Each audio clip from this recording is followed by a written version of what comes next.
पशुओं को पालना और उससे संबंधित डेयरी फार्मिंग की गतिविधियां सदियों से मानव सभ्यता का एक महत्वपूर्ण हिस्सा रही हैं।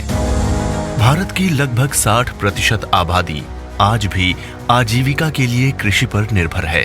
इसलिए पशुधन और डेयरी फार्मिंग वित्तीय नजरिए और अपनी आबादी को पोषण प्रदान करने के लिए इसके सामाजिक आर्थिक लाभ में एक महत्वपूर्ण भूमिका निभाती है। भारत में दुनिया की सबसे बड़ी मवेशी आबादी है।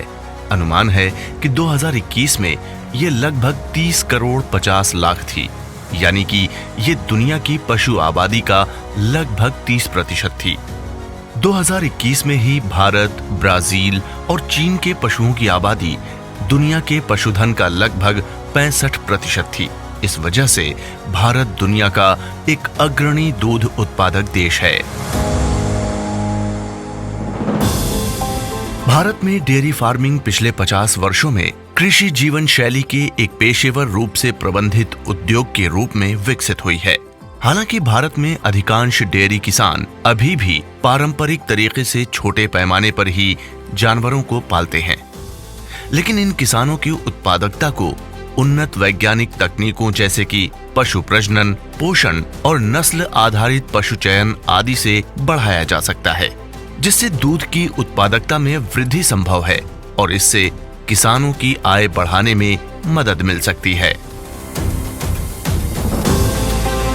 इस एपिसोड में हम अमूल की अनुसंधान और विकास प्रयोगशाला पर एक नजर डालेंगे, जहां पशु चिकित्सा शोधकर्ता लिंग के आधार पर वीर्य विकसित करके मादा बछड़ों के जन्म की संभावना को बढ़ाने पर काम कर रहे हैं।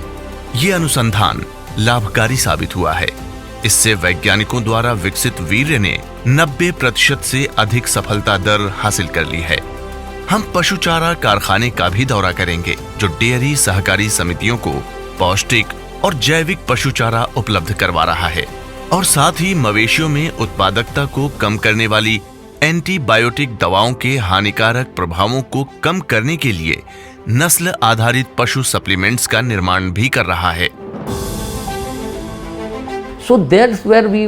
हमने सॉर्टेड सेक्स सीमन वाली तकनीक शुरू की। इसमें मूल रूप से वो वीर्य होता है जिसमें आप X और Y क्रोमोसोम वाले स्पर्म्स को छांट सकते हैं। X का चयन केवल मादा बछड़े के लिए किया जाता है। यह उच्च अनुवांशिकी से होता है।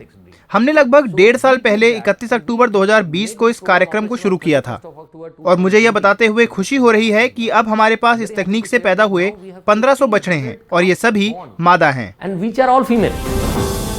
विज्ञान से आत्मनिर्भर भारत के इस एपिसोड में और भी काफी कुछ देखिए केवल इंडिया साइंस पर।